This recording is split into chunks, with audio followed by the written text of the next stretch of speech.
रामकृष्ण हरी मित्रांनो, आपल्या व्हिडिओमध्ये तुमच्या सर्वांचे मनापासून स्वागत आहे।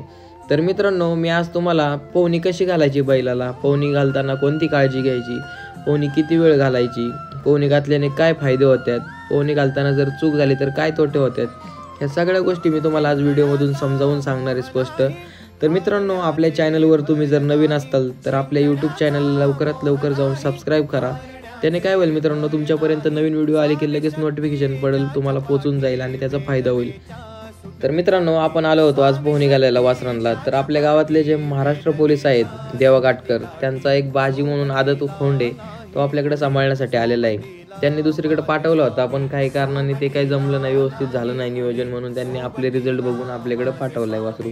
मग आपण पण त्याच विश्वासाने त्याच्यावर कष्ट घेतोय, तुम्ही बघू शकता। पोहणी घालताना मित्रांनो एक गोष्ट नक्की करायची असती, बैलाला जेणेकरून असा बैल झटका मारेल असं त्याला तोंड असं खाली दाबून म्हणा काय म्हणा बुडवायचा, की जेणेकरून आपण माणसांना गटांगळी देतो, पोरांना नवीन भीती असती तर असा झटका बसतो। पूर्णपणे बैल तरंगलेला असतो आणि तरंगलेल्या ह्याच्यामध्ये बैलांनी हातपाय झाडले, त्याची प्रत्येक एकूण एक शिर शिर मोकळी होत असते। कुठं काय अवघडलेलं असेल, कुठं चमकलेलं असेल, सगळं क्लिअर होत राहतं, भरून आलेलं असेल तर ते। मित्रांनो, एक महत्त्वाची गोष्ट लक्षात घ्या की ज्या दिवशी आपण बैलाला म्हणा वासराला तुमच्या पोहणीचा प्लॅन करणार आहे, तर त्या दिवशी तुम्ही जर दुपारी पोहणी टाकणार असेल तर सकाळी लवकर 5-6 वाजता तुम्ही सकाळी पहाटे त्याला खायला टाकू शकता। कमीत कमी खायला टाकल्यानंतर एक 6 तासाचा गॅप असावा पोहणीच्या मध्ये, खायला टाकून लगेच पोहणीला नेऊ नका। मित्रांनो, पोहणी घालताना आपलं बैल पण धुवून होतो, म्हणजे आपण काय करतो, आपण पोहाय जरी गेलो तरी डायरेक्ट गेल्या साबण नाही लावत, आपण आधी उडी मारतो, अंघोळलं होतं।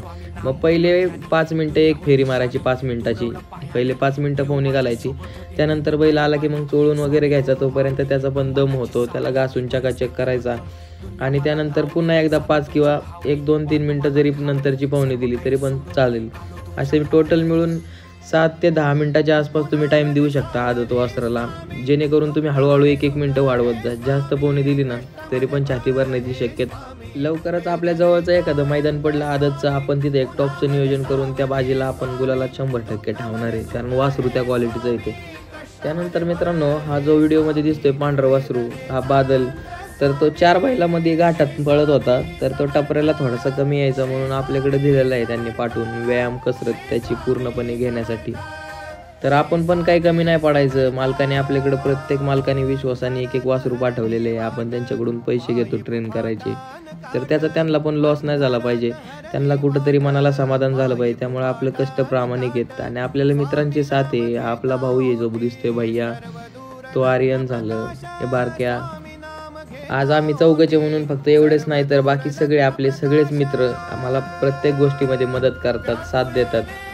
मित्रांनो, महत्त्वाचा विषय असा की काही लोकांचं मी पाहिलं, कोण वड्यामध्ये पोहणी घालते, कोण नाल्यामध्ये घालते, तर मित्रांनो असं नाही करायचं। त्याने काय होतं मित्रांनो, आपल्याला माहिती नाही नाल्यामध्ये काय आहे, खाली वड्यामध्ये काय आहे, म्हणजे काही वाहून आलेलं असू शकतं तिथं। तसं धरणामध्ये कसं आहे, हा तलाव आहे, ह्याच्यामध्ये नाही ना मित्रांनो काय असं, जसं तुम्ही आतमध्ये जाल तितकं पाणी खोल आहे, बैलाला पण काही धडकायचा प्रॉब्लेम नाही आहे खाली, किंवा पायाला दगडी वगैरे घसरून कुठं आपटण्याचा।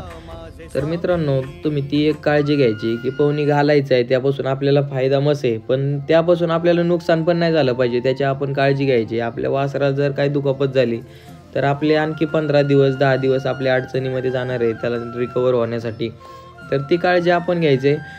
जरी तुमच्या गावामध्ये मित्रांनो तलाव नसेल, धरण नसेल, तर तुम्ही शेजारच्या गावामध्ये जाऊ शकता टेम्पो करून, काहीच हरकत नाही आहे।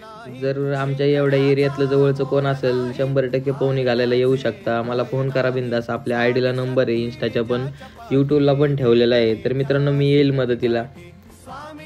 तर मित्रांनो, अशाच वेगवेगळे कोणत्या समस्या असतील की ज्यावरती उपाय आपल्याला शोधायचे किंवा काही लोकांना माहिती नाही, कमेंट करू शकता मित्रांनो। कोणतीही गोष्ट असली तर आपण त्यावरती नक्कीच व्हिडिओ बनवू। आणि मित्रांनो, तुम्ही जे मला भरभरून प्रेम देता इंस्टावरती, यूट्यूबवरती, तर ते असंच कायम असू द्या। आणि जाता जाता आपल्या मित्राला ही व्हिडिओ पाठवा, जेणेकरून त्याला पण फायदा होईल। आणि आपल्या चॅनलला सबस्क्राईब करायला विसरू नका, तुमच्यापर्यंत नवीन नवीन माहिती मी पोहोचवण्याचा कंटिन्यू प्रयत्न करत राहीन। चला तर मग भेटू पुढच्या व्हिडिओमध्ये। जय श्रीराम।